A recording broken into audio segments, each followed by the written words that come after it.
Good evening. Could I ask everyone to please take a seat? I'm glad to see all of you tonight. I'm Betty Overstreet, the Executive Director.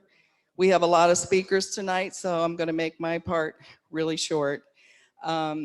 We will have a question and answer period at some time during the evening, so I just want to remind you to raise your hand if you have a question. Wait for us to bring the microphone to you so everyone can hear your question. And also, our classes are free, but we do take donations to help with our expenses. So we do pass around buckets towards the end of every class. Any donation you'd like to give, we certainly appreciate. And tonight we have Matt O'Neill is with us this evening. He's one of 3 people running against Denise Driehaus for County Commissioner. And Matt's here tonight to introduce himself to you. Matt, if you'd please come up.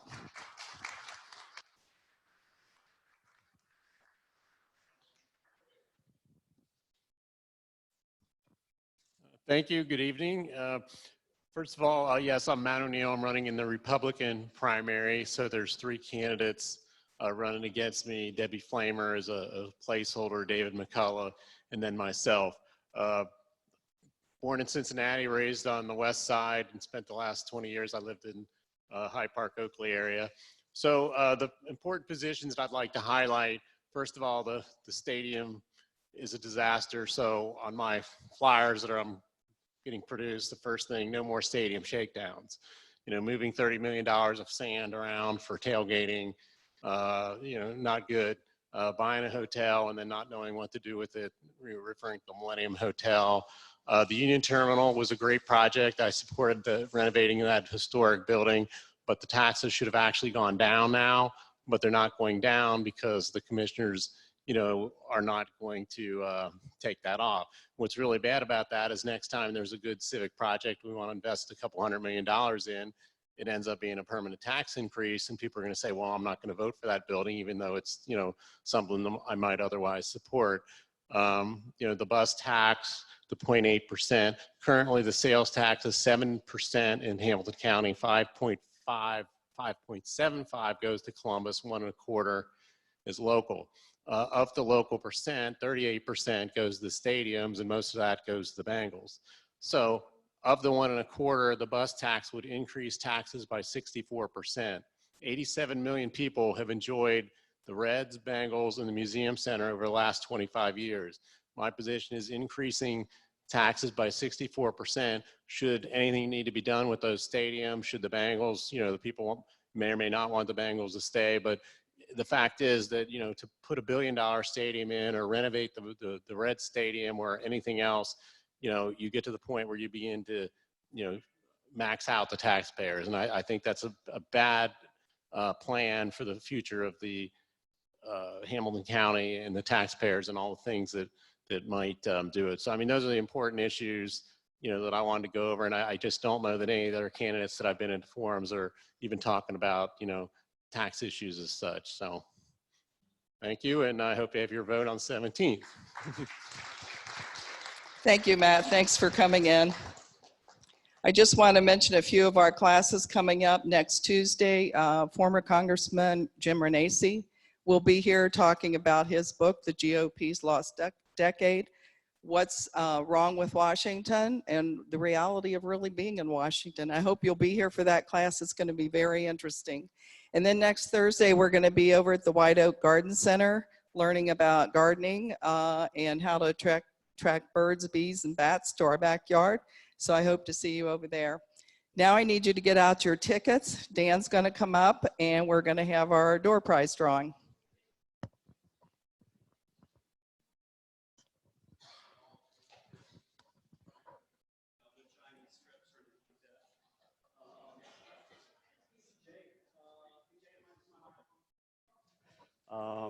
Okay. Well, we've got an exciting door prize tonight. I hope you're all ready. Is one of our speakers up this way? We'll ask our resident.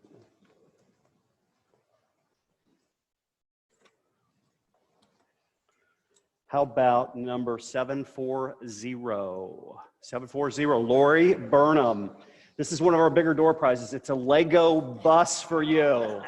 Let's give it up for Lori. Yeah, it's a great grandkid gift. You good? And Matt O'Neill wanted me to remind you that he's got a website, electmatto'Neill.com, right, Matt? Thank you. Gosh, welcome to EmpowerU tonight. It's going to be a great night of information, which I'm looking forward to. This is our 19th semester at EmpowerU. So it's been about 9.5 years we've been doing classes. I think we've done about 400 classes so far. And EmpowerU was started for one simple reason: to help you become more empowered in your life by educating you, helping you enjoy, have fun in your life, and engaging you. And tonight's green, we call green engagement. This is getting engaged in your community and finding out about a very, very important issue. So I appreciate you coming. Wanted to introduce you to the team tonight. We've got our treasurer and popcorn maker, Bill Roll. Let's give a round of applause for him.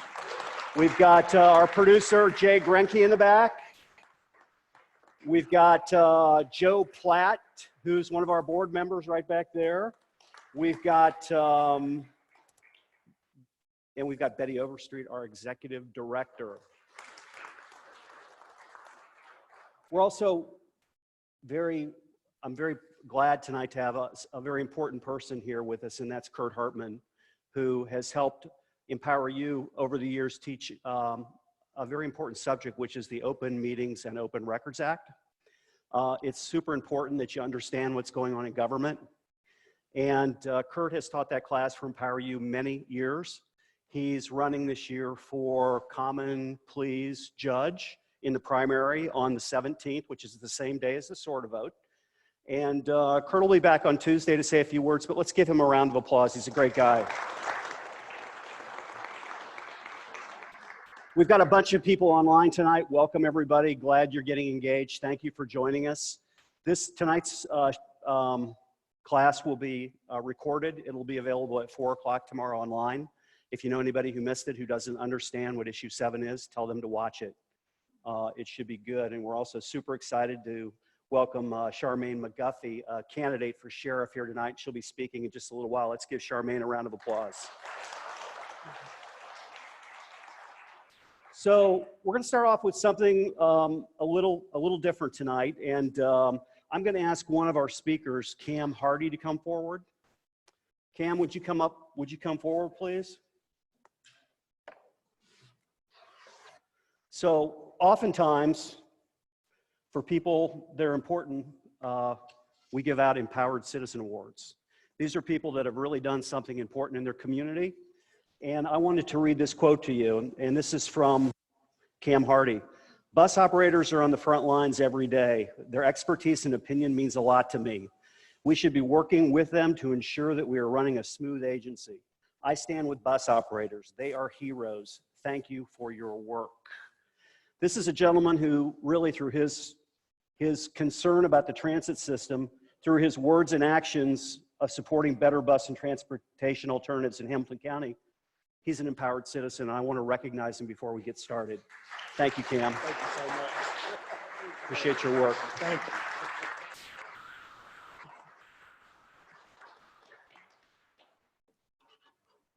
So tonight we're going to talk about Sorta. We're going to talk about issue 7. Gosh, I bet you don't know that 42 years ago, I met my wife on the number 6 bus in Western Hills. So how could I not like public transportation in Cincinnati? Every day I would get outside my apartment on Queen City Avenue, hop on the bus where we met, and take it downtown.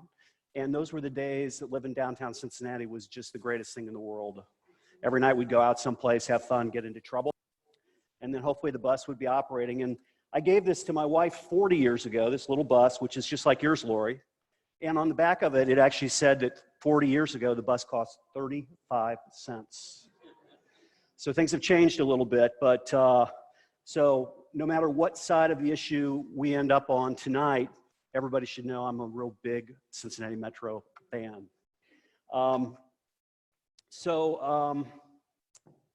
My goal at the end of the night is that y'all understand what the levy is about so that you can vote for it, however you want to vote for it.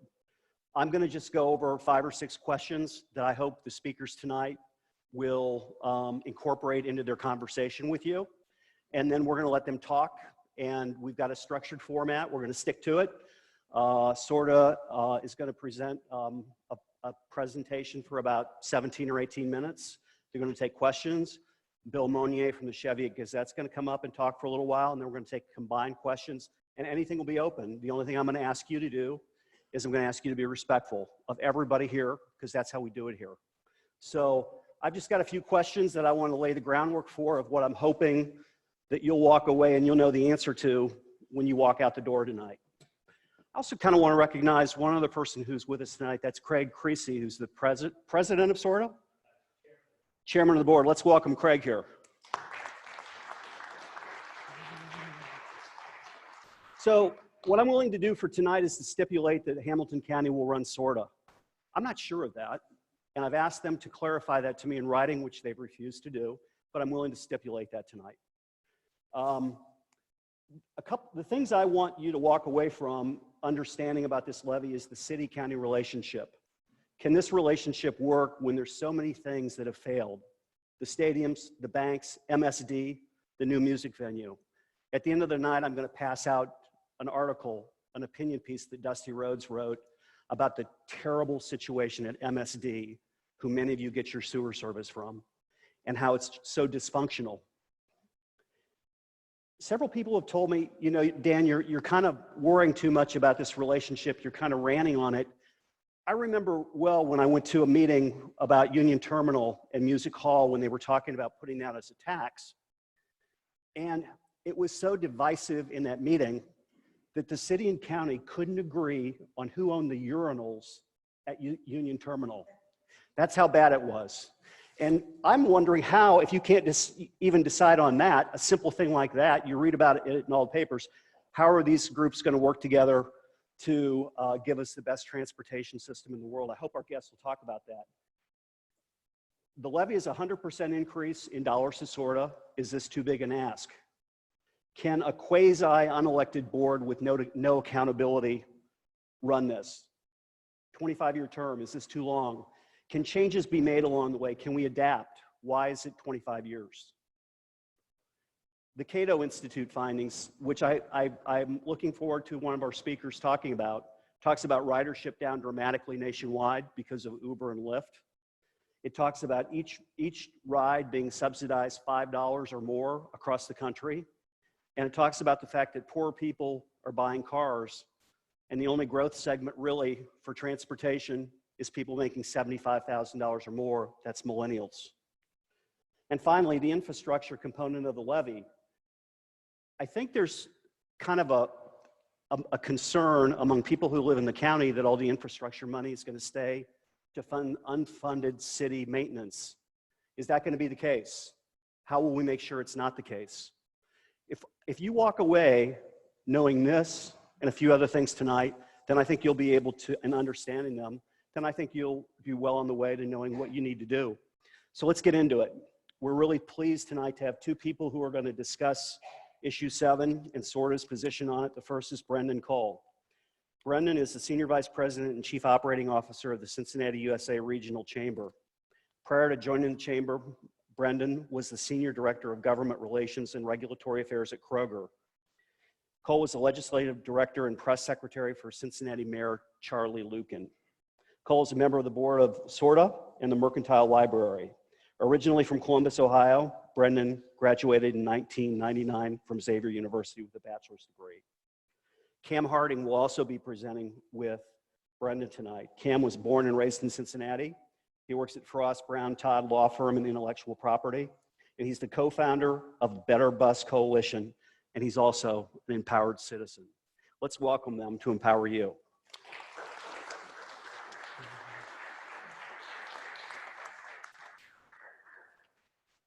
We got to walk down the aisle together. We didn't always agree on everything. And it is, it's really cool that you gave him that award, Dan. It's fantastic. I can tell you, I've been on the Sorta board now for just over 5 years. And Cam is somebody who is a citizen who was riding the bus and was having a bad experience and told us about it. And he told us, if you are on Twitter, he told us in no uncertain terms how bad the experience was and how much more it needed to improve. And honestly, we are 12 days away from having issue 7 on the ballot, having a generational opportunity to fix the roads and bridges and our bus system in Hamilton County, and we would not be here were it not for Cam's leadership. So thank you, and maybe another round of applause is due to this. I appreciate Dan's questions. We've had lots of conversations about this, a couple over the phone.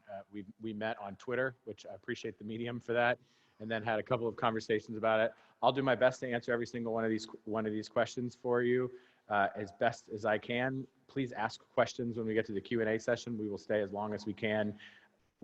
More than anything, we hope to earn your vote. We think this is a really good proposal. It is the product of work that included literally hundreds and thousands of citizens in our community, folks who are on the far left and folks who are on the far right, folks from the business community, folks from labor, Republicans, Democrats, elected officials, non-elected officials, and we're proud of where it is. We understand not everyone's going to vote for it, and that's okay too. We just hope a few more people vote for it than they do against it, and I'll tell you why. I think it's really important. Anything you want to say to kick us off? No, I don't know. Okay, here we go. No, I just want to say you're absolutely right, Brendan. Issue 7 is a product of an enormous amount of people who normally don't agree on anything coming together to say that this is something that will move our region forward. So I'm really happy to be supported. Go ahead, Brendan. Thanks. We got involved in this for a couple of reasons. I've been involved in this since before I came to the Cincinnati Chamber when I was working at Kroger. It was an issue for our company for a lot of different reasons, because we were trying to attract talent to the region, because we were trying to grow, because we had employees who needed to get to our stores, because we had customers who needed to get to our stores. And we know that cities, because we operated in so many cities across the country that had robust and healthy and functioning public transit systems, did really well. But these are the key reasons we got involved in this. I don't want to read every slide to you, but transportation affects every major priority that this community is working on, whether it's population growth, whether it's talent attraction, and particularly public health, which I think is really important. Here's the situation today. Only 22% of jobs in our region are accessible via the bus line. Sorta's $165 million deficit over the next 10 years is due to an unsustainable funding model. And the system is a hub and spoke system. So if you live here, where we are now, and you want to go somewhere east, you've got to go downtown to do it. If you live in Price Hill and you want to go to Hyde Park, generally, you've got to go downtown to do it. If you live in Price Hill and you want to get a good job at the airport, and by the way, there's lots of good jobs at the airport right now with healthcare, with good benefits and good hours. If you have to ride the bus, it will take you an hour and 45 minutes in the morning to do it. And we can do better than that if we have a better transit system. The way we are funded now, just so everyone's clear, is that for the last 50 years, if you've lived or worked in the city, you pay a 2.1% earnings tax. 0.3 of that, of your earnings tax, whether you're an individual or if you own a company that is in the city of Cincinnati, or if your company makes profits in the city of Cincinnati, 0.3 of those earnings, 0.3 of your earnings goes to fund our bus system today. We are the only city in the state of Ohio who does it that way, and we are one of the only cities in the country who does it that way. Everywhere else in Ohio, it's funded by a sales tax because it's a more regional way to look at a regional transit system. You all know that we have crumbling bridges. You can see some of the statistics here. There are 38 functionally obsolete or structurally deficient bridges in our county.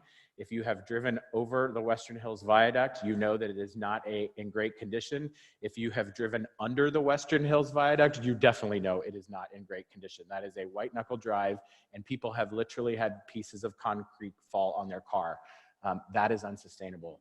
If you have driven on Hamilton Avenue or Colerain Avenue or Winton Road or any of the major thoroughfares in our city, you know that the roads are in terrible condition. And that is because local governments, county governments city governments do not have enough money to take care of the roads and bridges in this county. They are in terrible shape.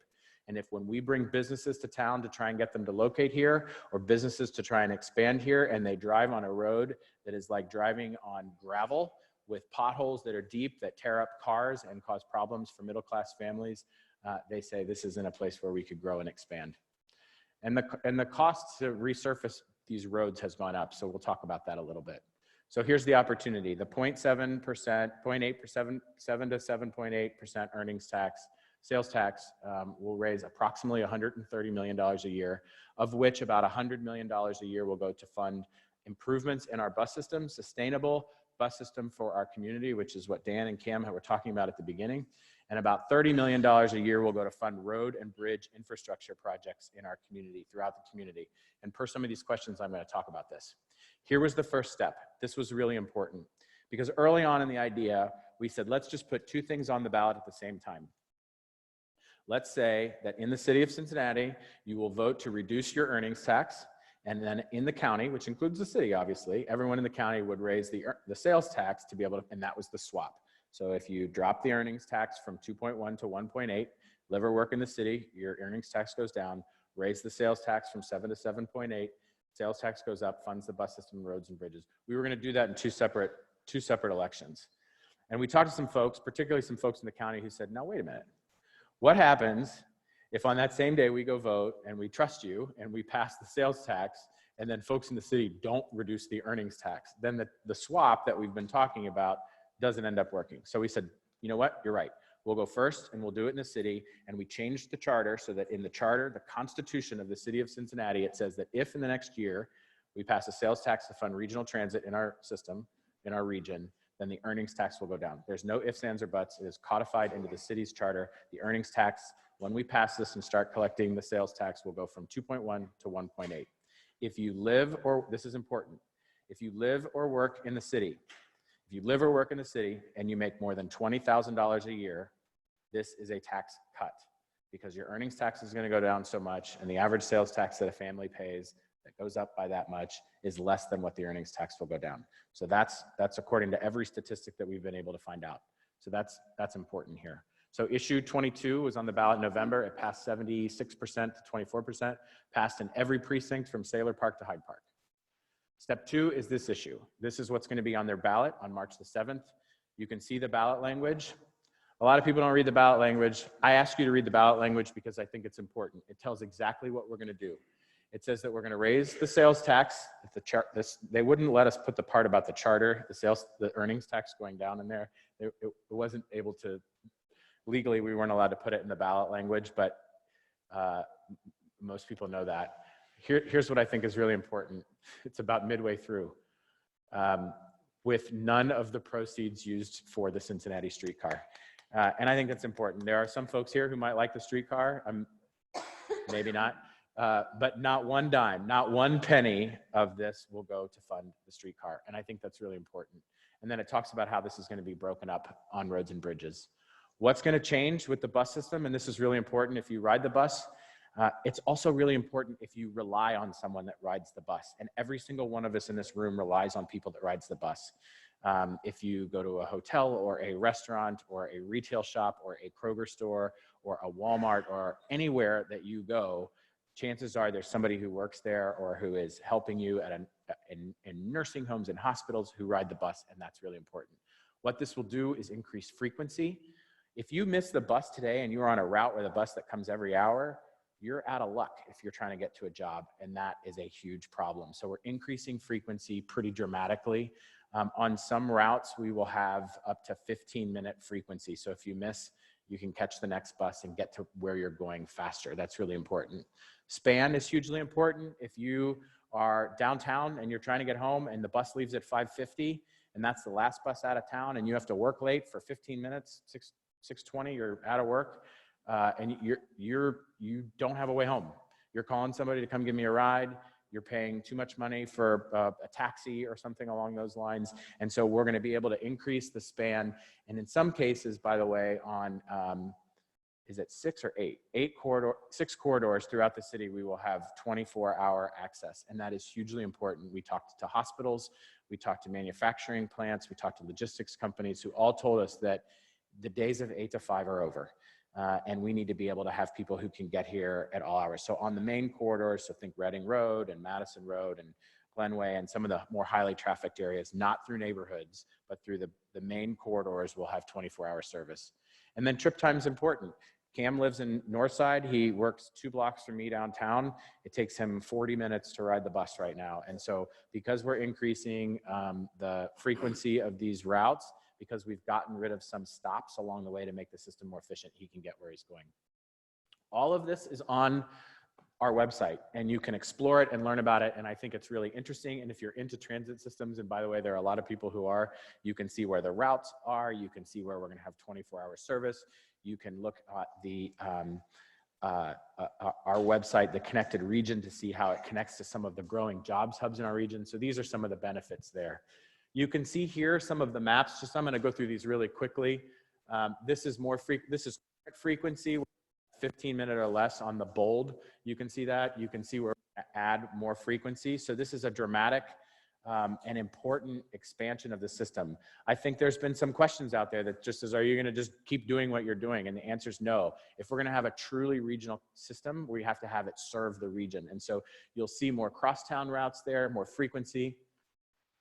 High frequency routes will better connect to job hubs. You can see this. This is 15 minutes or less average. So you can see that most of the jobs are, and we used a number of researchers to be able to figure this out. We worked with OKI. We'll create 8 new crosstown routes. That's really important. And circulators are where we're using some, it's important to have a public transit system that uses new technology. And so we're looking up in those 2 particular areas where there's a lot of jobs and people who need to get to those jobs, but not enough, there's not enough traffic up there. So we're looking to create hubs where we can have circulators to move people around. So you can get dropped right here and then get dropped via a circulator to some of the other places. That's what the most efficient transit systems in the country are doing. This is how many routes we have now with 24-hour service. Haha. Come on, 0. Haha. I'm trying, guys. Come on. I got this microphone on. Give me a break here. You walking in, I felt like it was I noticed all the music pictures around here, by the way, very cool. And when I put this microphone in, I felt like I was walking in down the tunnel of a concert hall getting ready to go on stage. So it's pretty great. That's our 24-hour routes now. This is meaningful improvements. We spent a lot of time working with Ernst & Young, with the business community. We had some very, very, very skeptical people who were involved in this from the beginning, and we did not get to where we are without convincing them that this was right. 20,000 more jobs accessible by Metro, nearly 350,000 jobs will be accessible via 24-hour bus service. We worked with a national expert to make sure that we were designing a plan that was sustainable, that matched where people were moving in this community. We haven't had a redesign of our system in a long time because we haven't had the money to do it. We're going to be able to do that with this particular system. This has been really important. Dan and I have had this conversation a lot. I want to make sure it's very clear. There's 2 documents up here. I'm not going to read them to you, but there's a third that's most important. This is about the governance. And I sense maybe there's some skepticism about whether or not the city of Cincinnati could get involved in this and maybe not have it go so well. You're exactly right. MSD has not gone well. And Dusty Rhodes did write that column. By the way, Dusty Rhodes has endorsed this, and hopefully you've heard his commercial, because he said, convincing Dusty Rhodes of this, by the way, that's no easy deal. But he looked at the entire plan and he said that this is a good idea. 3 things that matter when it comes to governance here. There's a January 2020 letter that's signed by Mayor Cranley, all of City Council, and all 3 current elected county commissioners that calls out very clearly that this will be a county appointed board. That's one. That was a political document. So they signed it. So that's one. That's probably the first argument. The second argument, this is a binding county resolution that exists and is currently the way we're being operated, which describes how the Sorta board is made up. And it says very clearly in there, if at any point the majority of the system is funded by a different government entity than it is funded right now. So it's funded right now, the only government that funds Sorta is the City of Cincinnati's earnings tax. It spells this out in this language that if that flips and it's funded by the county, then the county has the majority of the appointments on the board. Those are 2 very important things. Everybody has agreed that the county will have a majority of the appointments on the board. But here's the most important thing. Sorta, by law, the Southwest Ohio Regional Transit Authority, if you read the Ohio Revised Code, is a function of the state government, which is run by the county. So the only reason right now that the city has anything to do with Sorta is because they funded it with the earnings tax. At any point, including right now, the county commission can say, we want all of the appointments. This is a county-run organization, and that is really important. It will be a county-run organization going forward. That is what the board expects, that is what the city expects, and that's what the county expects. I think that's the right way to do it. That's the way every other county does it across the country, across the state. We talked about infrastructure, and now I'm gonna go through these quick questions, and then I'm gonna get off stage. Is that okay, Dan? Sure. All right. Okay, so infrastructure projects, 1.1 billion in infrastructure projects in Hamilton County. You can see where they overlap transit routes, and that's how we're going to figure out how to do this. Okay, this is the integrating committee board. Stay with me here, because the integrating committee board usually puts people to sleep for good reason. It works really well. The Hamilton County Integrating Board, how many of you know who our current, this is a trick question, how many of you know who our current county engineer is? Who? No. No. He retired. He retired yesterday. I'm sorry. Yesterday. I know I said it was a trick question. You're right. Ted Hubbard. Ted Hubbard just retired. He's a great guy. He had been county commissioner for a long time. Conservative West Side Republican. Prior to that, it was Bill Brayshaw was the, is that right? Yes. Bill Brayshaw was the county engineer before that. Eric Beck, who is running unopposed as a Republican, will be the next county engineer. The county engineer runs this integrating committee. These are functions, again, of state government. They're set up all over the state. They exist in everywhere. There's the District 2, there's 8 districts across the state of Ohio. They set up these integrating committees that have people on them that are generally not political people.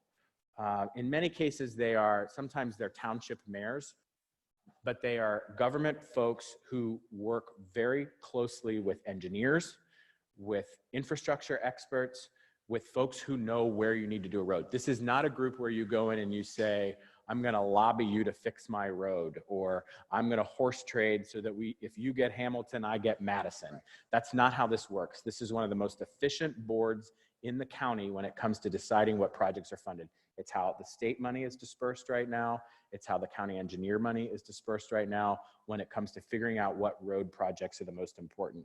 We did not pick this, Bill Seitz did. He said, if you are going to have infrastructure money as part of this levy, then this is who's going to decide. He actually even changed the way that this organization votes to make sure that it was even more fair and that you couldn't have one government decide that they were going to run the whole show. The reason you don't hear about this much is because it works. And Judge Hartman is here. We've talked about open meetings. This is an open meeting. Anybody can go to this, and anybody should go to this, because this is an organization that works really well to make sure that road and bridge money is spent in a way that is efficient, effective, and is based not on politics, but based on need. Okay, last thing on earnings tax implications, current earnings tax. I talked to you a little bit about this. You can find this online. You can delve into it if you want to get really deep. But like I said, if you live or work in the city and you make more than $20,000 a year, this is a tax cut. Yes on 7. Can I make sure I get these real quick? Absolutely. Okay.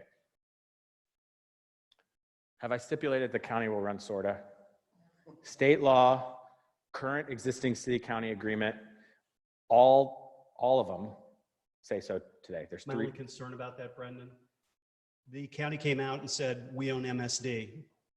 But It was that simple, and that's the problem. it is that simple. It is that simple with MSD. It is not that simple with Sorta, because nothing Sorta, is simple with the city of Cincinnati at all. I agree, but Ever. I agree, except the city is stipulating that it will be the county who runs it, and it doesn't even matter that the city is stipulating that, because state law says that transit authorities are governed by state law, which means they are county functions. That is Ohio Revised Code law. There is no ifs, ands, or buts. If the city said, you know what, we want half the seats, the county could say, sorry, pal. It wouldn't even matter if the city were still funding it, because even up until about 10 years ago, the county had all of the appointments on it, even though the city was funding it. It is no ifs, ands, or buts. The county will run this board. Yes. Would you Just wait, a second. Wait for the microphone. Do you want me to wait on questions so I can get through? You go finish your questions. Okay. And then we're going to have Bill, and then we're going to take 15, 20 minutes of questions. Okay, great. Maybe about 3 or 4 minutes. Okay. you had a list of people up there. Well, we already know Ted Hubbard is retired, Eric, so we Eric. don't. I know Dan Policastro. I think he is starting to get off of things also. So 2 of the people that you're saying are county people. Well, I'm not sure even on there anymore. well, Ted Hubbard will be replaced by Eric Beck, who's going to be the Republican engineer. And then Dan Policastro is on there because he's a municipal league appointee. And the municipal league is the organization of small cities throughout the county. Generally think like Marymount, Norwood, Springdale, you know, and that they appoint. I'm not sure. It could be a village council person that would fit. Generally speaking, the OML appoints smaller city mayors. This is a good balance of people on there. And if you see how they work, it's the engineer's office that manages these applications. So again, it's not like you have 15 people who are sitting around saying, hey, let me decide what's going on here. They are scored very detailed. So these different organizations permanently will be making an appointment. So permanently, the municipal league will be making an appointment. Yes, that's right. Okay, city-county relationship. Can this work when so many other things have failed? I mean, that's a great question. I've lived in this town for 25 years now. There is a million things the city and the county cannot do well together. But what's important here, again, is it will be the county that is running this system. It will be county appointments to the Sorta board. And I think that's really huge. The city will not have the opportunity. The city will not be funding it with their earnings tax. The reason the city has had their hands in the Sorta system so long is because they had the leverage to do so because they were the taxing entity that funded it. Okay, next, 100% increase in money to Sorta. Is this too big an ask? It's actually not quite 100% increase. We get about $57, $58 million a year right now to fund our bus system. That is not enough to fund the existing bus system. If issue 7 does not pass, this is important, we will cut routes, we will cut frequency, we will cut span, and the system will continue to spiral downwards. That's not an empty threat. We haven't tried to make that part of the campaign because no one likes to vote for something with a gun held to their head. But to be clear, every report that's been done, including a third-party report paid for by the business community that was done by EY, said that the existing system is very well run with the money that they have, but they do not have the money to continue to operate in the way that they operate right now. Yes. Just a second, please. So what's the tax rate for Columbus, Dayton, and Cleveland for their counties, for their regional authorities? Columbus is 0.5, and they're trying to go up. Cleveland, what are you asking? I'm sorry, what are you asking? Well, what you said before, every place else in the state is Funded by sales tax? funded by sales. That's right. Okay, so what are their rates? I want to see the comparison between those cities and what you're asking. Yeah, happy to get it for you. Everything's a little, remember, there's a little different because Franklin County is so much bigger than Hamilton County. So their sales tax to fund their bus system is 0.5. Ours will be 0.6, if you think about it, because they don't have the infrastructure piece of it. So the 0.6 of ours will go to fund the bus system. 0.5 of theirs goes to the bus system. They actually will end up raising more because their population is larger. Cleveland's is 0.5. Now they're trying to go up. Here's what's important from an economic development standpoint. I think this is crucial. They're at a 2.5% earnings tax in Columbus. Cleveland's at a 2.5% earnings tax in Cleveland. Toledo's at 2.5 and Dayton's at 2.5. We'll be at 1.8. And from a conservative, pro-business, pro-growth tax policy, reducing the earnings tax is far more important from a tax perspective. Can a quasi-unelected board with no accountability run this? Well, let me break that down. First of all, if you're on the Sorta board, my chairman, Craig Cassey, is here. We're held accountable all the time by people like Cam Hardy. We're held accountable by the elected officials who make our appointments. We're held accountable by the Ohio auditor who looks at our books every year, who publishes a report on how well we do. We participate in the Ohio Auditor's Open Checkbook program so that you can see literally every expenditure that we make. We are an open book when it comes to accountability. There are lots of, if, you know, putting it like that, can a quasi-elected board, there are lots of quasi-elected boards in this county, and they are held accountable. The public library board is appointed by the probate court judge. How many people know that? They have the ability to put a levy on the ballot. They do it. You have the ability to vote yes or vote no on it to fund our public library. And when they go to the ballot every time, you have the opportunity to decide whether or not you think they're doing a good job. That's accountability. That's being held accountable. Our meetings are open to the public. Anybody is welcome to come and ask us questions. Anything that we do, our emails, all of our documents are public record requestable. And so, in fact, I've been on a lot of boards. This is one of the most accountable boards that we have. The Hamilton County Parks District, none of those folks are elected to be on the Hamilton County Parks District. That is one of the most efficient organizations. If you've been to Fernbank Park or Winton Roads or any of the great Hamilton County parks, it used to be run by Jack Palmeter. Those guys go to the ballot, they ask you for their vote just like we're doing, and they are held accountable if they're not doing a good job, and you should vote no if you don't think, yes. I'm going to ask, excuse me, we're getting off track with our time. So what I'm going Sorry. to ask is we stop there. Okay, sure. Let our second speaker up, and Brendan, maybe when I you promise I'll come back to any other Yeah, you questions can come that you back have. to it, Great, okay? thank you. But back to this accountability issue, we don't get to we don't get to vote you out for 25 years on this particular deal. 25 years if we don't like what you're doing. Way too long. Thank you. We'll get back to questions. We've got plenty of time for questions. We're Do going you to want let to take this Bill, off or keep it on? leave it on, please. We're going to have Bill Monier from the Cheviot Gazette come up and let us hear about some of his concerns that are in an article he published about 2 or 3 weeks ago that we're going to pass out to you at the end of the session. Bill, come on up. How's everybody doing? Before I get started, I want to thank Dan Raganall and EmpowerU team for having me tonight. It's a pretty neat concept where opposing sides can meet and discuss something on an open forum, and there's not all that extra noise that happens so often. And I also like to thank Sorta leadership for coming tonight, and Cam Harney for coming tonight. I think where we fall on issue 7, I think we can all appreciate the work that Cam's done. He's passionate about something.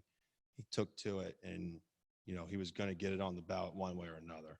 I wish he would have probably got it on his way, because I think that's where we differ on.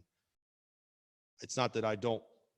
I'm not against public or funding public transit or public infrastructure, because I will. I think how we differ is how we get there.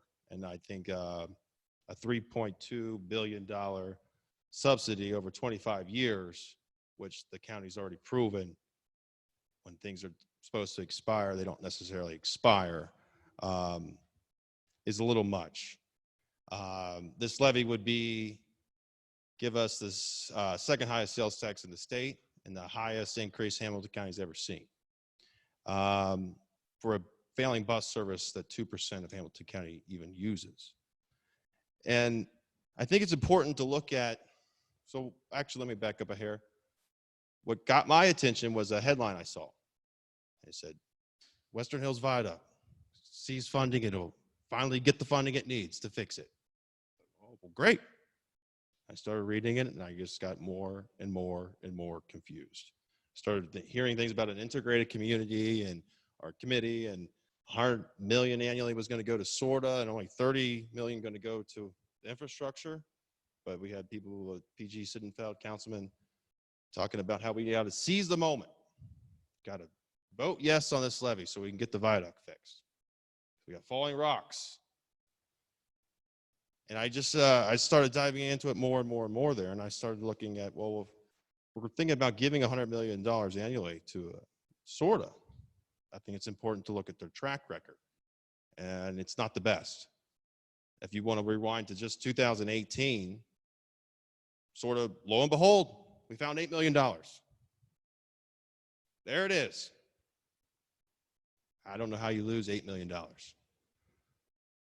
the same time, their head bus driver of their bus drivers union, Troy Miller, WCPO, reported that in January of 2018, they threw out $800,000 worth of bus parts that could have been used to repair buses. Does that sound like an agency that is looking down the barrel of $165 million deficit over the next 10 years? Does it to me, but here's some more money.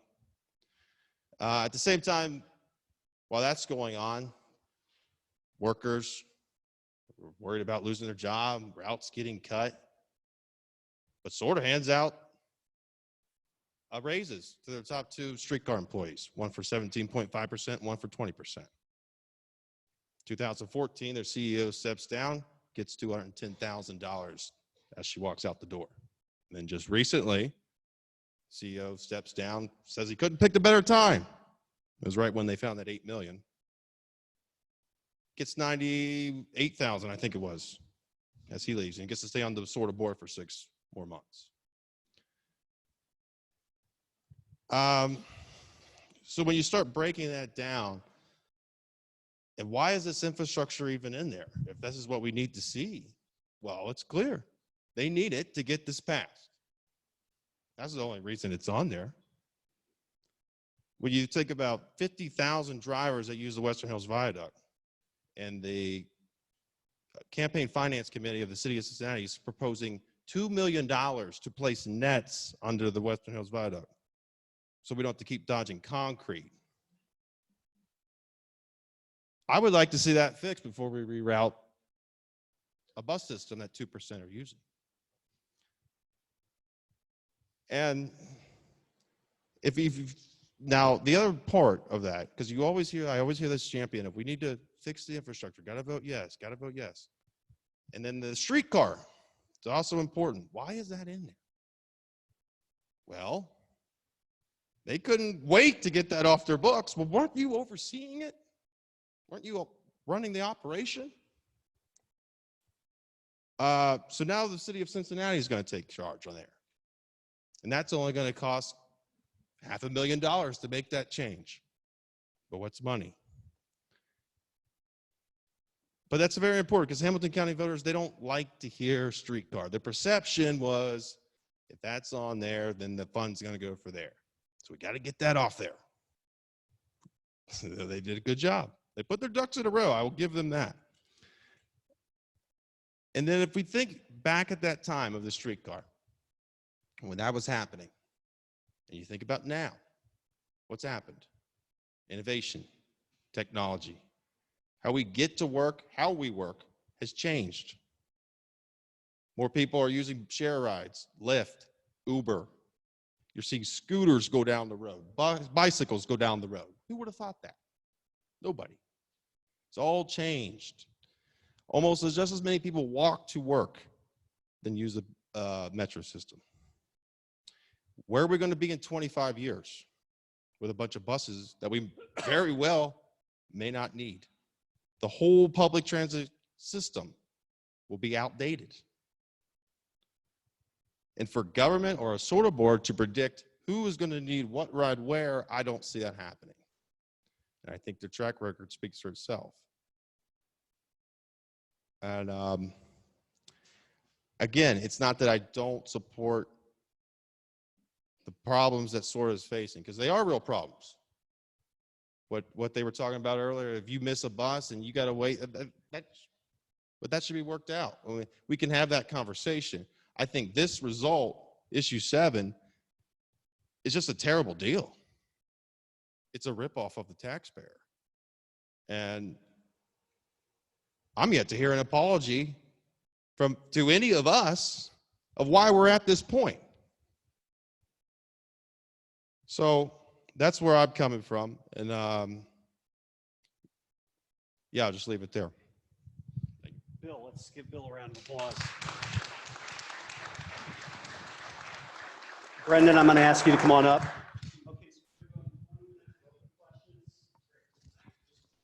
anything is good, and you can address your question to the person you would like to ask it. We've got over 30 people online. It's important you address the microphone when you're asking the question, please. We have one here.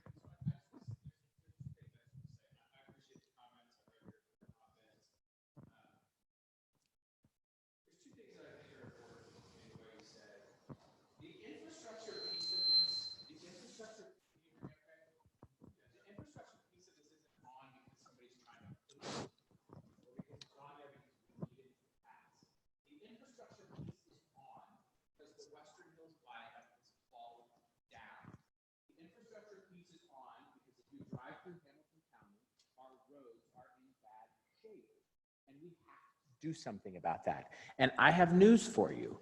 If you live in this county, you know that if you're waiting around for Washington, D.C. to fix our roads, it's not coming. You will be waiting forever. Waiting for Columbus, Ohio to fix the roads that need to be fixed in your neighborhoods will be waiting forever. Let's start the questions. Who's got a question right here? If you would say your name before you ask the question. My name's Melinda. I have Hi, Melinda. 2 questions if I can do it quickly. Please. Number 1, we just got a 10-cent a gallon gasoline tax from Governor DeWine. Now, and that was for infrastructure. Now we have another infrastructure tax, and it's not really specified that the Western Hills Viaduct will be taken care of. So, and does this go into the general fund? No, it doesn't go into the general. 2 great questions. The first question is about the gas tax in the state of Ohio. State legislature did that. Most of that money is going to be used to fund large highway projects that connect throughout Ohio. About $5 million comes to Hamilton County. I showed you a slide earlier that told you that the price of repaving a road has gone up 30% in Ohio over the last few years. It's more expensive to do that. We looked at a couple of road projects, like one on Springfield Pike, that it's a short distance. And if you did the entire project, it would take the entire amount of money that the gas tax is coming from. What's really great about being able to control the money locally that we have input on, the folks who are part of this will have input on.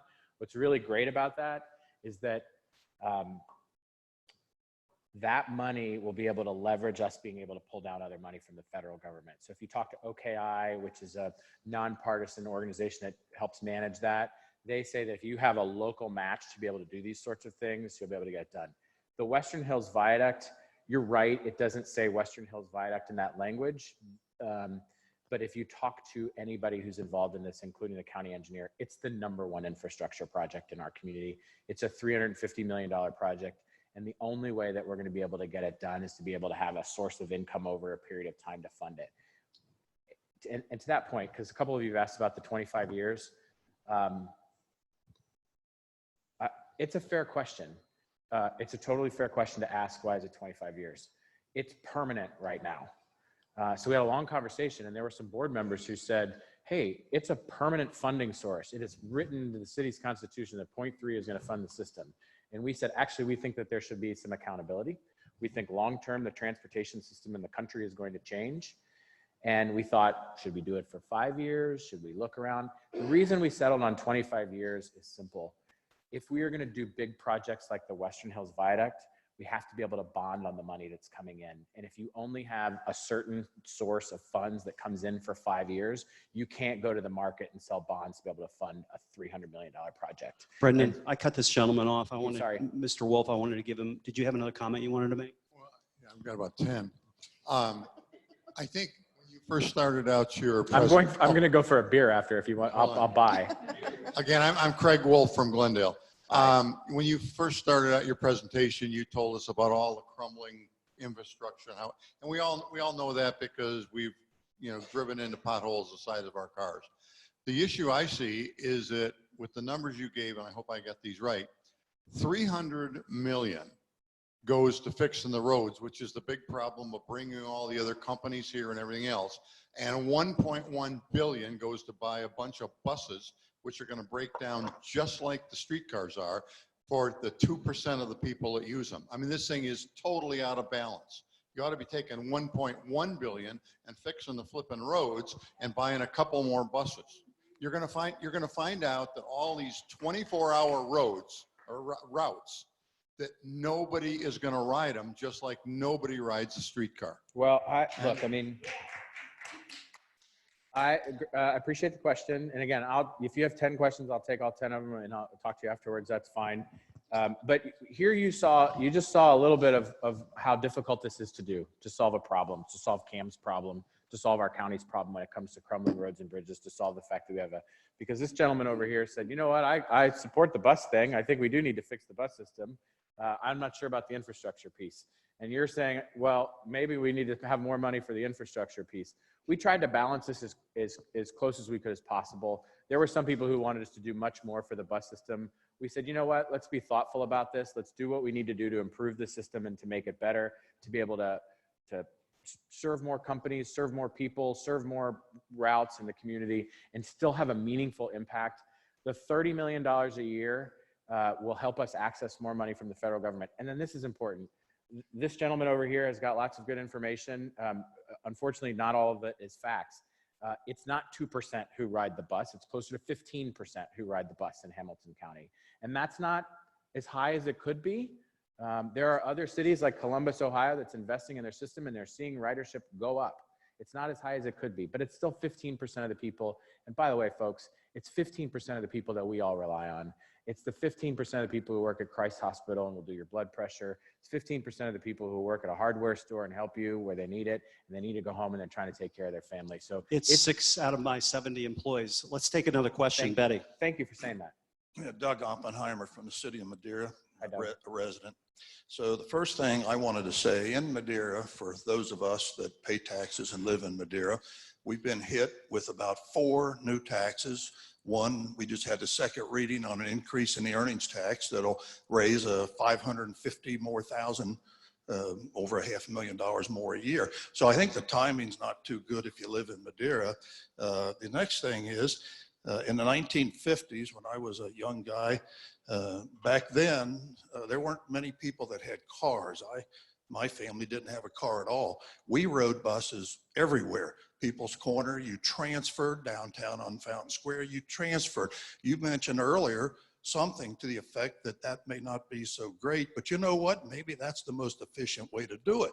Maybe a bus that goes from downtown to, or the west side to, with a few people, maybe that's not so efficient. So, well, I don't want to, I'd like you to, I'm really concerned. I want to see buses filled with people. Yeah, I agree. If we're going to pay, if anybody's going to pay anything like this for 25 years, the buses should be filled with people. And the other thing is a ballot language. For 25 years, I think the ballot language is about as vague as it can be. I'd like to know what exactly is going to be done with the money. My city council members who have raised the taxes 4 times in the last less than a year, they're counting on a lot of money from this issue. They're already counting their chickens in Madeira. So I'd really like to know exactly where is the money going. Thank you. I want to speak to, I want to speak to the bus ridership part because Should write a school thing on your head. Great. I want to speak to the bus ridership part because as I traverse the county, that is a question I get all the time.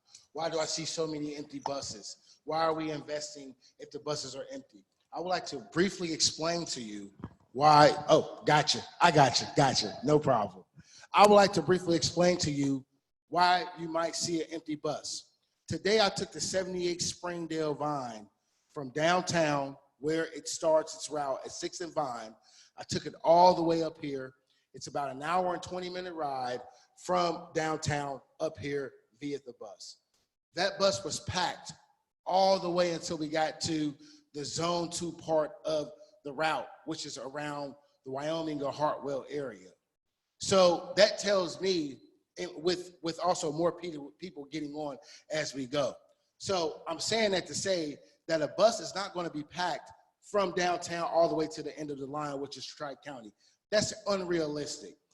The bus, this is a main corridor bus, so this bus is picking up and dropping off people constantly along its main corridor, which is Vine Street.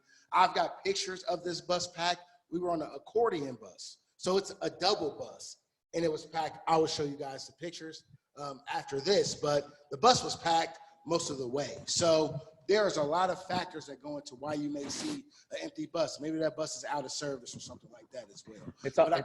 But I guarantee you the 24-hour bus service will make a big difference in our city, in our county, especially for the workforce. You know, as Brendan talked about, the workforce is not 8 to 5 anymore. Thank you, Cam. I've got another Can question. I just answer that one other part of his second part of his question? About 2 seconds, Okay. I promise. You asked about the transfers in point. I agree with you. We won't get rid of transfers completely. They're important to be able to go through.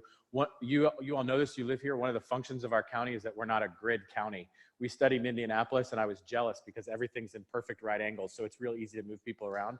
Sometimes you will have to do that. We studied this to make sure that we could have the most efficient way of moving people across. Would you say your first name, please? My name's Ina, and I live in Cincinnati. I live on Erie Avenue, and I see all the empty buses every night. And it hasn't changed for years. As a matter of fact, the house has been in our family since 1954, when at one time there were the electrical cables and all that, and those were all taken down, and now here we are. Why do you emphasize, I mean, we've talked about this, everybody hates the potholes. I've had 3 tires replaced in the last 2 years, and they're not cheap. We talk about infrastructure. That's the key word. I mean, we hear it nationally. We hear it locally.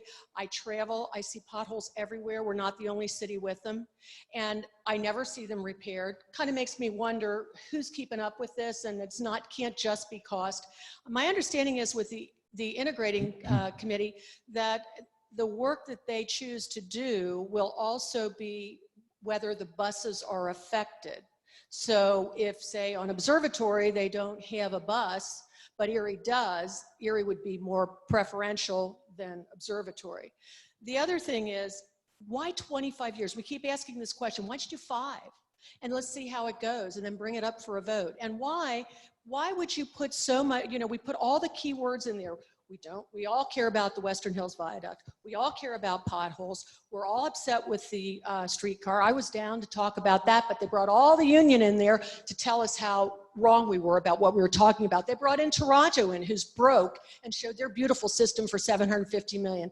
I'm sorry, quite frankly, if the county commissioners are in charge of it and they have to be elected, to me, it is something that we can kick them out. An integrating board, who's going to take care of it? I mean, the fact of the matter is $130 million and only 25% going for infrastructure, but yet I'm down at the Board of Elections every day, and the only thing they say is, hey, it's going to fix your potholes, it's going to fix your bridges, you want the viaduct. Thank you very much. I really don't have a question, just a comment. It's a great. We've got an online. We've got Brendan, and we've got an online question in the back, please. Observatory Avenue does have bus service. That's all I want to say. Thank you. Okay. We have a person online that is saying all the people I know across socioeconomic levels have said they will not start rioting regardless of routes or frequency. So they're wondering, why are you sure that the increase in ridership will be big enough to warrant the money being spent? I'm not sure how to answer all the people I know question. And I try not to do that, because if I did an all the people I know question and did it based on all the people that I'm talking to, it would be a completely different set. And that's no way to measure this.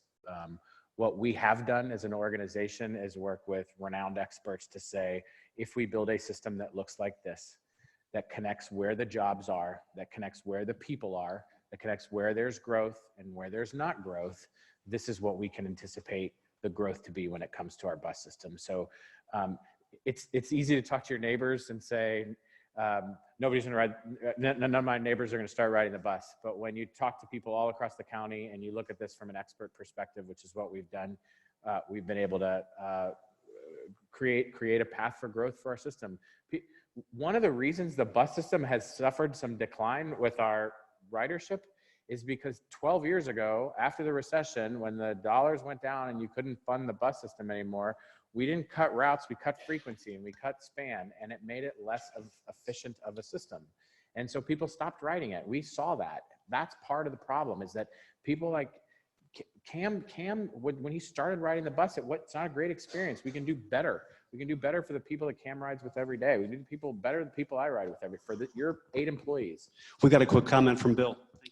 Just something I forgot to touch on that I wanted to real quick. Out of the 3 taxes, your sales tax, your property tax, and your income tax, a sales tax hits lower income people the hardest. It pinches what they need to buy even more. So the same people they're trying to help by not raising a fare of 15 cents is the same person they're hurting. And that has a ripple effect throughout the whole economy. It makes things stagnant. Well, I would like to say on that, my counter to that is, I mean, as someone who rides a bus, who will be paying these extra taxes, where I'm going to see my benefit is improved bus service. And I'll be able to make more money if these buses are able to go more places. I know a young lady who lives in Westwood, and she currently has a job who pays her about $9.50 an hour. She has an opportunity to get a raise, but the problem is that the bus will not take her to where she goes so she can get the raised money. So a simple adding some more frequency, up in the outer parts of the city will allow this woman to make substantially more money, even though she might pay, a little bit more in it, and she will get a tax cut off the earnings tax as well. Here's another question. My name is Johnny. Hey, Johnny. Are you aware that it is illegal to run jitney services in the city of Cincinnati? And do you know what a jitney service is? Yes and yes. It is illegal. If we would, a jitney service is like a taxi service, but instead of you only picking up one person like what Uber and Lyft do, they can only pick up one fare and take them because it's illegal for them to take 2 or 3 people. A jitney services would be like an Uber or a Lyft, picking up 2 or 3 people along a route and then dropping them off at either 1, 2, or 3 different places, like dropping them off at the grocery store, picking them up, not taking them one at a time, taking 3 people up Compton Road where I live, for example, and dropping them off. I'm not sure what to answer, but what I'll tell you is the couple comments about, I do want you to know, we've been buying smaller buses too, in some cases. Some of you have asked about, these big accordion buses that sometimes you do see them out this far, that they are empty to Cam's point, but we've also been exploring some smaller buses for routes that are shorter and that we know that based on data, there's fewer people. That's a more efficient system. That is something that we've been trying to do to run smarter, and it helps us get people around faster. So the idea here is to be able to have a system that can do things more nimbly and do things in a more efficient way. Here's a question right here. Hi, my name is Barbara, and Hi, Barbara. I was wondering if you could answer one question. Is this money that's raised, is it going into the general fund? No. So where is who manages the money? Well, the money that will come for, the money that comes in will be collected by the Southwest Ohio Regional Transit Authority, which has the authority under state law to collect a sales tax to fund its system. So we'll bring the money in. We'll be audited by the Ohio auditor as we've been. We're part of the Ohio Open Checkbook roll, and so it will come in through us. And then what we will do, based on what the Hamilton County Integrating Committee says when it comes to splitting up the infrastructure money, is, for instance, if the city of Cheviot or the city of Springdale or the village of whatever is awarded a project, then sort of disperses that money to that entity to be able to fund the project, or it stays with the Hamilton County engineer. Okay. We do have another question. I'm sorry, Jay. I was just getting a little bit more information before I asked my question. The integrating committee, you had said that that's not political, right? You've got Bo Bemis on there. He's the mayor of Reading. You've got Dan Policastro on there that was I believe the mayor of Marymount. You've got Denny Connor on there that was the township trustee of Sycamore. Those are all elected. You've got the county engineer who's elected. To say that that is not a political board is very disingenuous, in my opinion. Now, here's my question. I've lived in the county all of my life, except for a very brief period of time. I lived in the city, I got to vote on who was on city council, okay? The majority of the time that I've lived in this county, I have never gotten to vote on any of the decisions that the city of Cincinnati makes. You are asking the county to fund a city problem. And it is very disingenuous of you to send out mailers like this that talk about potholes when this is a bus issue. Make no doubt about it, they are asking us to pass a road tax, and it's really a bus tax. That's disingenuous. Now, Thanks, I want to Barbara. ask you one thing. You are reducing the rate of earnings tax for city earners. When are you going to reduce the earnings tax for county earners? Well, Barbara, you might know that there is no earnings tax for county earners. No, there's no county earnings tax. It doesn't exist. In the city. We're reducing the city's earnings tax. Barbara, there's no county earnings tax. Yeah, and that's what we're reducing, ma'am. We're going to take 2 more questions, and then we're going to have our next guest. Look, I don't like to be called disingenuous. We are telling you exactly what this money is going to be used for. 75%. Wait a minute, ma'am. Yeah, it does. Let me finish. We're talking about it all the time. I spent a whole lot of time talking about the bus system tonight. I'm here trying to explain this as much as I can. Dan, I think that's fair that I've gone through the plan and it's full. 75% of the money is going to be used for the bus system. I'm not lying about that. I'm not being disingenuous about it. 75% of the money is going to be used for the bus system. But do people care about potholes in their community and in the county? Absolutely. Next question, please, online.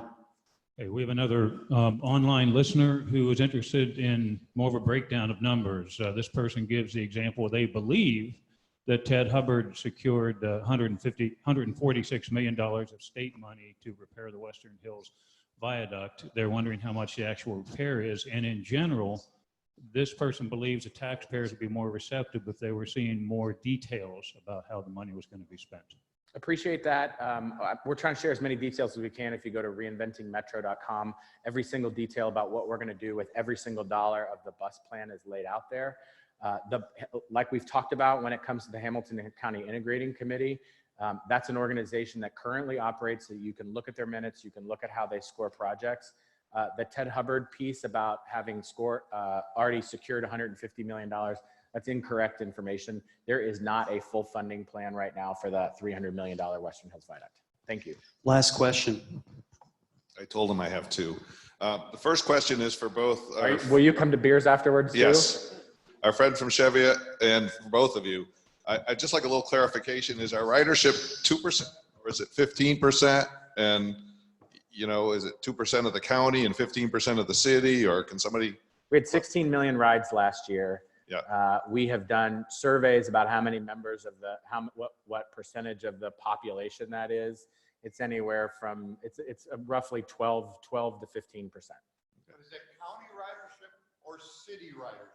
Are you asking the county to fund the city bus system? It is a county, it is, if you look at the maps today, it is a county bus system. By the way, the comment that it's a city problem, you want to talk about disingenuous, to call it a city problem. If you live in the county and you need access to a good job, it is a county issue. Having a county-wide bus system is important. The problems of our community don't stop at the city line. Last question then. With respect to the 25 years, I know you've heard it several times, and it's very hard to understand.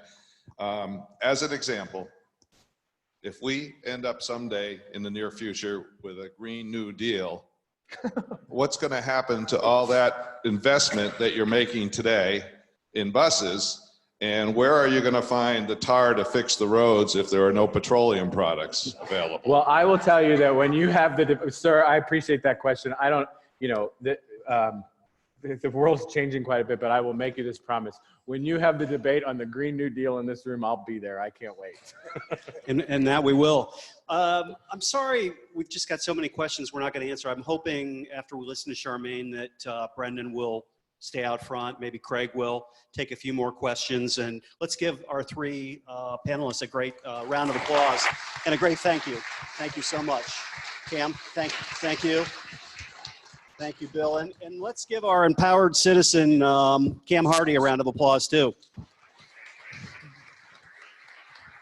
I'm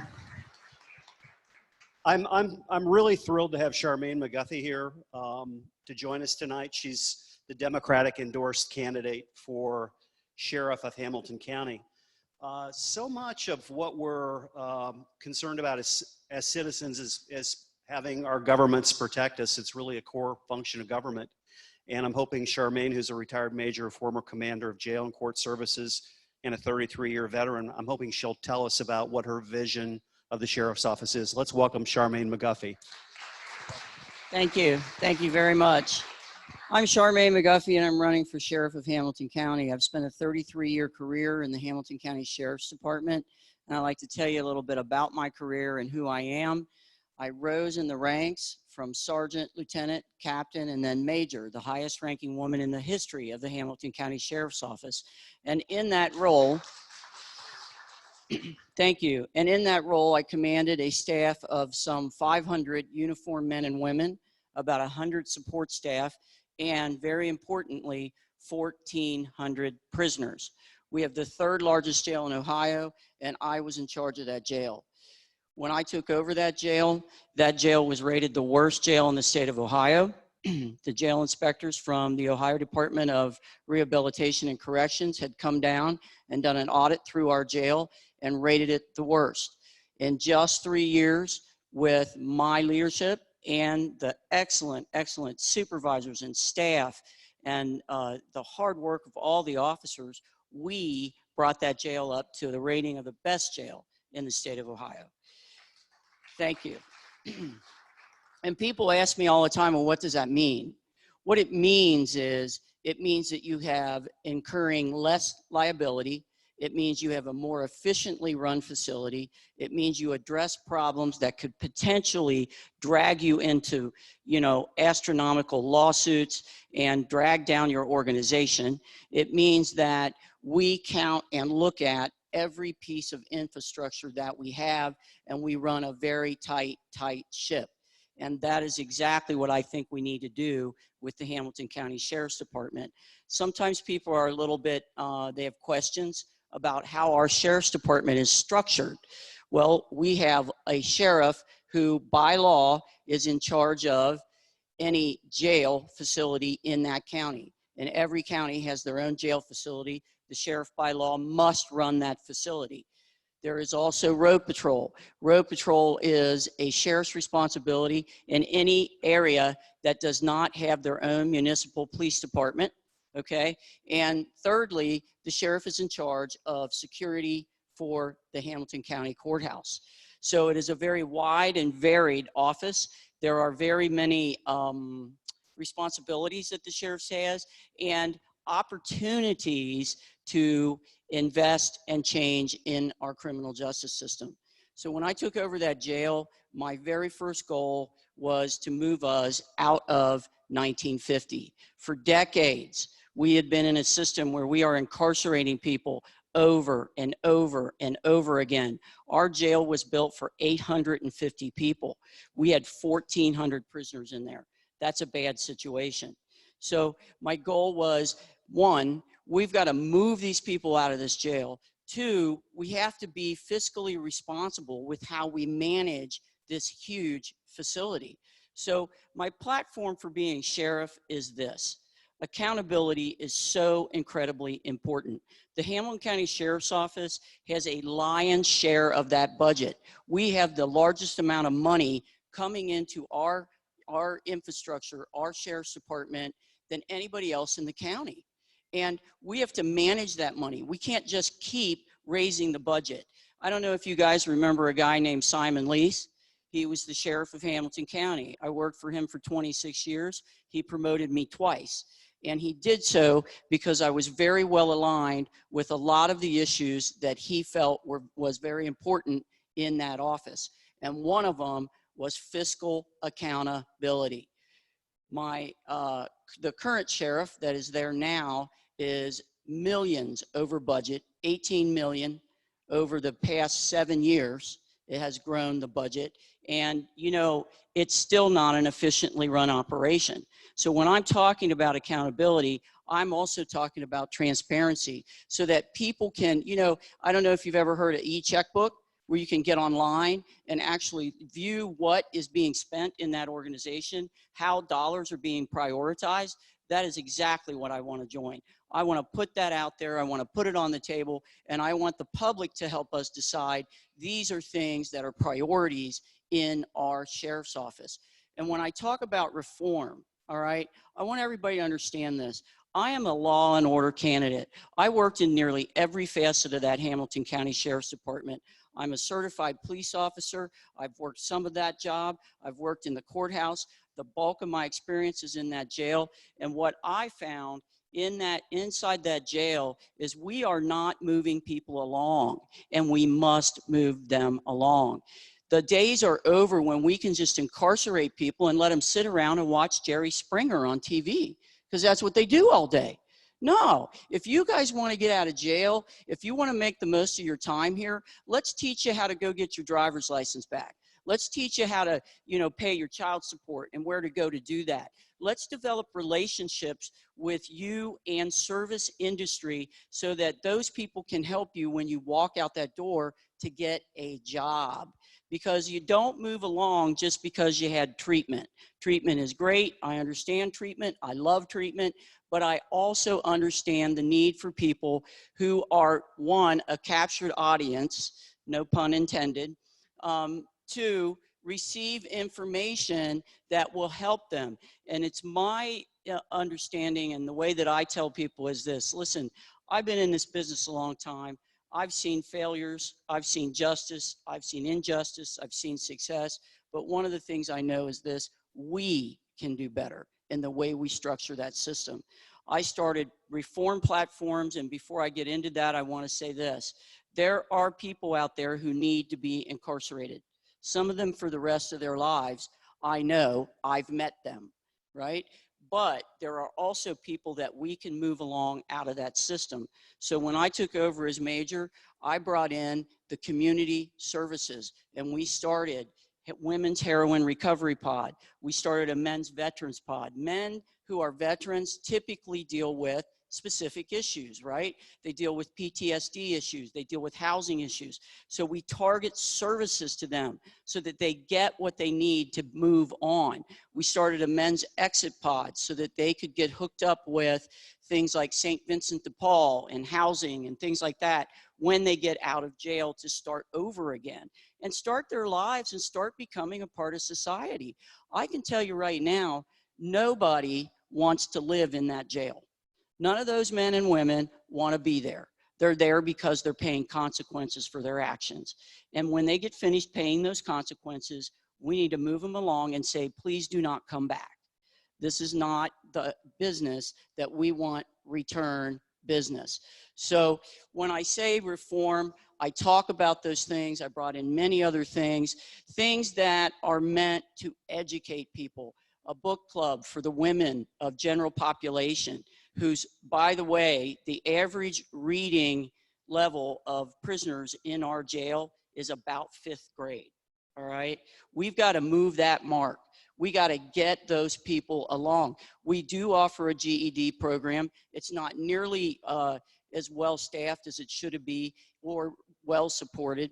And so I started this book club, and I had 2 occupational therapists come down to volunteer their time to do it for the women, and the public library donated the books.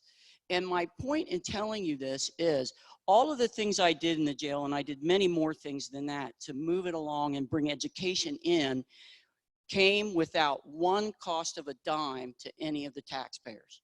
Not one dime did we spend on that. You know why? Because I used existing services. Because I opened the door and I said, please come in and help us. If you have an idea, we're going to engage you. It took years to build those programs. Okay, I was the major for almost 5 years. And it took me almost, well, 2.5 years to get those programs solid and going, because you can't just let anybody in your jail. Oh man, you have to be so careful. Everybody has to be vetted. Those programs have to be the real deal. If it's not the real deal, I don't teach it, I don't buy it, I don't use it. And you know, I'll give you an example. When I took over as major, we were releasing men from our jail, and we were handing them a handout. And on this handout, it had a list of phone numbers and places you can go and call and get services and help and so forth. And what I found out is almost nothing on that handout was valid. The places had moved, the numbers had changed, nobody's there anymore. And so we were not even on the most basic level helping people move along. We're going to change a system where we are going to stop releasing inmates at 5 in the morning. When you get released from your incarceration at 5 in the morning, there is nowhere to go except down to the corner to buy heroin. All right, to get in trouble, to do something else. And what I want to do is I want to create a system that empowers these people. And you know, I'm no bleeding heart, I guarantee you that. The prisoners know I'm law and order, darn right they do. Everybody's going to follow the rules, not just the prisoners, but also the officers, which brings me to one more piece of accountability. We have excellent officers that work in our facility and work in our sheriff's office. I'm telling you, they're there. I know them. I love them. They're my friends. I've trained them. I ran the training academy for 20 years, the Corrections Training Academy, and that's how you enter our department. I know these officers are good people, and our support staff are good people. But anytime you have an organization as large as 850 strong, you are going to have a handful of bad actors. Eventually, somebody is not going to care about what they're doing or not going to care about what they're supposed to do. And when that happens, you need to address it immediately, right now, fix it, and move on. If you let those situations languish and you let people get away with things that they absolutely know are wrong, then it becomes cultural. And that's where my problem lies, with accountability, with liability, because, you know, we had to pay out $500,000 because of a use of force incident that was not handled properly. And that's just one example. I can give you others that are all the way up to $80,000 and others that we have to settle out. I want to grab hold of that issue and I want to fix that as well. So I will take questions. I know we're on a time frame here, and I do want to leave time for people to ask me any questions they have about Let's my take candidates. let's take a couple questions for Charmaine. I guess the one I would want to ask you, Charmaine, would be, yes, if the federal government comes to you and wants help with getting a prisoner, what's going to be your response to that? Okay, and that's a great question, because we're talking about immigration here, and we're talking about undocumented people. First of all, as Sheriff of Hamilton County, I am bound to follow the law. 100% I'm bound to follow the law. When ICE brings down a detainer, that is not a legal warrant. Now, if it is companioned with a judicial warrant, I am bound to hold that prisoner for ICE. And that is one of the things that absolutely has to happen in a sheriff's office. We have to follow the rules and follow the laws, and that means everybody. That means all the agencies that we connect to. So yes, so I will tell you that when it is done appropriately, I have to do the exact right thing, and I will always follow the law. When a judge gives you a warrant, you'll do that. I have to. Okay, I'll be bound by it. We've got a question right over here. Yes, sir. Hold on, Craig. Somebody's before you. Oh, I'm sorry. Yes, ma'am. That's okay. Hi, my name is Susan. Sheriff is a huge position. In fact, how do you feel about the Constitution, and how do you feel about defending the Constitution against laws that are in direct, or if the federal government challenges the rights that are granted in the Constitution of the people that are living in Hamilton County? Do you know what I'm asking you? I think I do. If I don't answer it, I think you'll ask me some more. I think I will. Okay. So the way I'm going to say this is, one, I believe in the Constitution. As I said, I am law and order. I believe in defending the Constitution of the state of Ohio and the U.S. Constitution. However, as the sheriff, as the lead law enforcement officer, I will give you this, always I will give you my opinion. My opinion is one opinion. I am bound by certain laws and rules that I will follow what the public has written and voted on in that Constitution. Now, I will give you my opinion on a number of things, and whether we agree or not, I will tell you this, you will always have a seat at the table. Everyone is invited to participate in whatever we do with the sheriff's office. Here's a Does question. that not answer your question? No. Okay.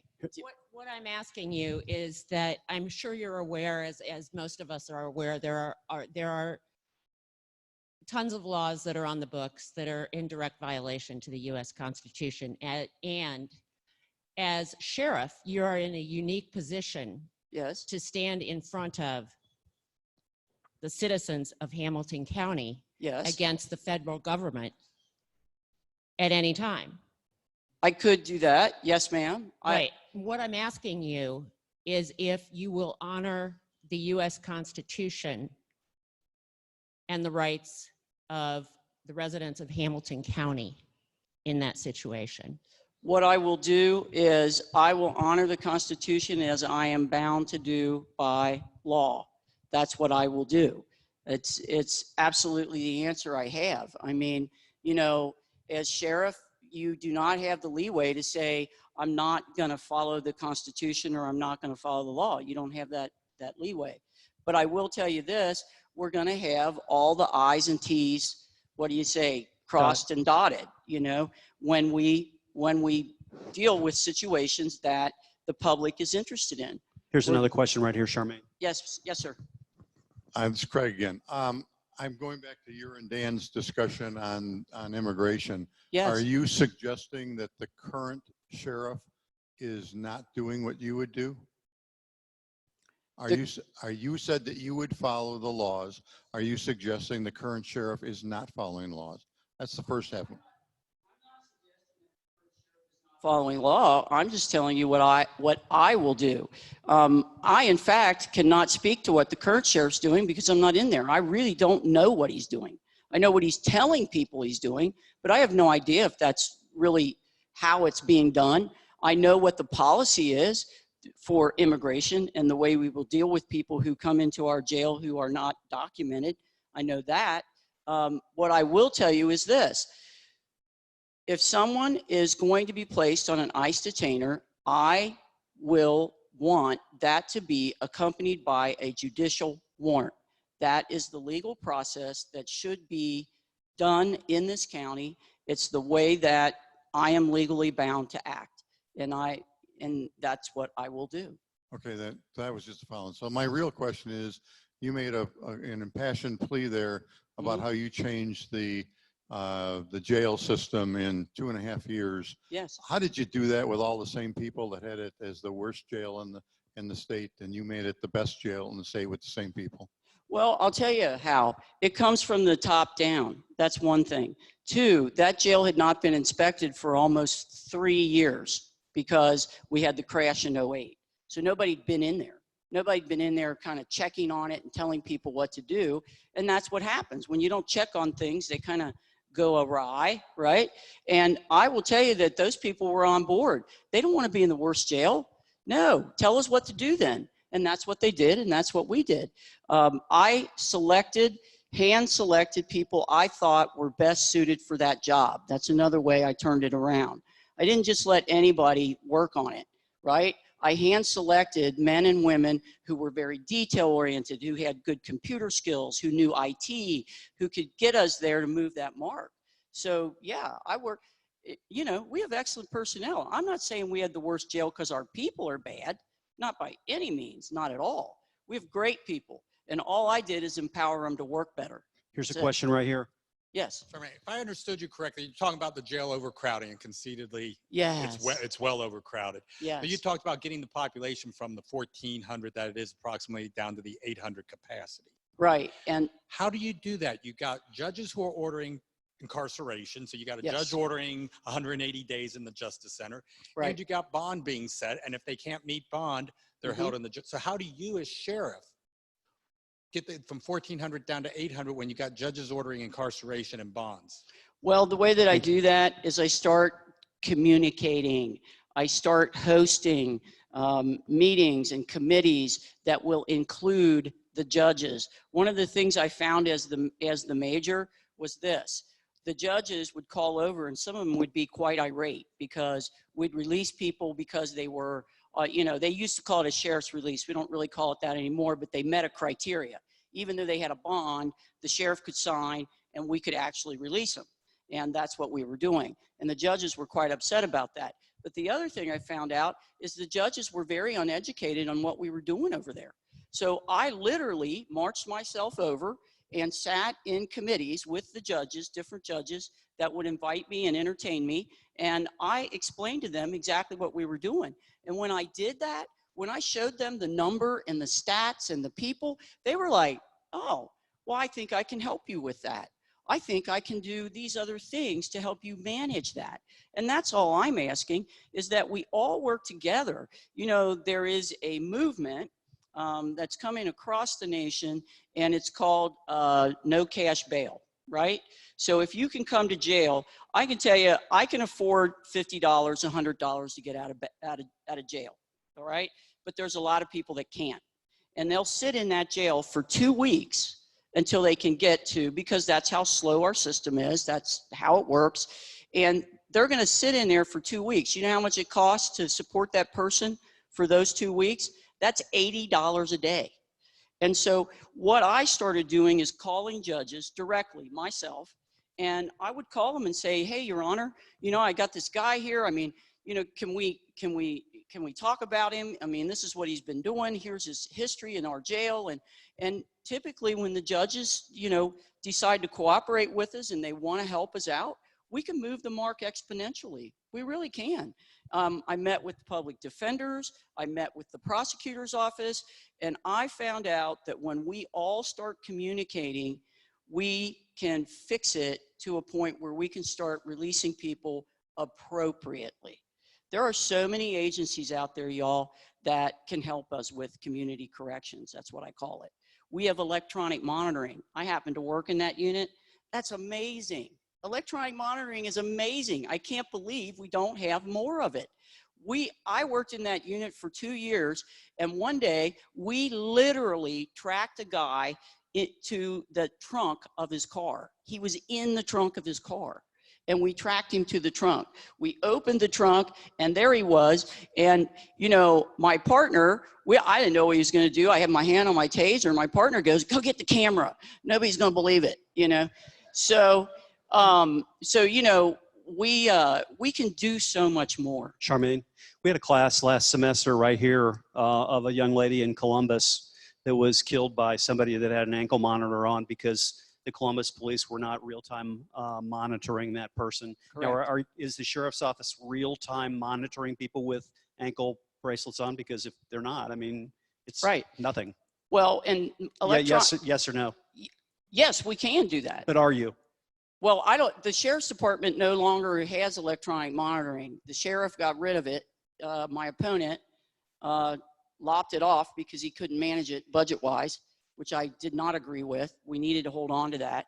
But at any rate, what I will tell you is this. There are levels of monitoring, and we can create a zone around a person. And when that person hits that zone, we get an alarm, and we can immediately start tracking that person and going to there. So there are different levels of monitoring. I will tell you this, there's no 100 foolproof way. Even if you've got a guy that's in the jail, he can still hurt people, you know. People can still be killed inside your facility. I agree, that's a tragic, tragic story that no one would ever want on their record or want to happen. But, you know, if we pay attention, my belief is that we use that monitoring appropriately. Here's the last question. I just wanted to know, with our city talking about the city now. Yes. With the Sanctuary City resolution that we have and the mark card that we have, how does that work when an illegal is picked up and they have a mark card and ICE? How does that whole situation work out? It used to be without the mark card, they were taken for ICE before Sanctuary City and all that. Right. Well, I will say this, not everybody has the mark card. And for people that may not know what that is, it's a card that is assigned to someone who doesn't have documentation, and some basic information is on there. So it gives you an idea of who that person is. It's not a, foolproof form of identification. So not everybody's using mark. Only certain police agencies are honoring it. We'll take it. Hamilton County is not honoring it, just to let you know the background there. But what I will say is this, it's one more way that we can start helping integrate into that complicated issue of undocumented people. Everybody needs to have that mark card. And then as the sheriff's office, when you come into our jail, and this is something that the sheriff is doing now, this I do know, that because he printed it in the paper, he says he's not calling ICE. That's what he says. He's not calling ICE. ICE then will only be, notified if there is a crime against person, etc. Depends on the level of crime. So the mark card is a way. It's a way for us to track and find and do. I'm in favor of it because anything we can do to get people to identify themselves, come into the system, and some of these people that are arrested for these very low-level crimes are men who they drank too much, so they came into law enforcement realm, so they come into jail. And I've talked to union people and so forth where these guys work, and they're like, oh my gosh, we went right down there and tried to appeal to the sheriff. Listen, this guy's got 3 kids and he works for our company. We'll vouch for him. He's here, he's got a job, he's etc. And, and then they never see him again. So I don't know who supports those kids or what happens in that situation. Let's thank Charmaine for coming in tonight and introducing herself. Thank you very much. Thank you so much. Glad to have you. Appreciate it. Let's also thank once again our speakers on the Sorta Issue. Let's give them a round of applause. We've got 3 articles for you that'll be at the back door that you may find interesting. Bill's article is one of them. I would like you to at least read that. And then a couple other articles that you might find interesting. Tuesday night, we've got a great class. Betty, our Tuesday night class is entitled The GOP's Lost Decade. Tuesday night, we hope to see you. Thanks for coming tonight.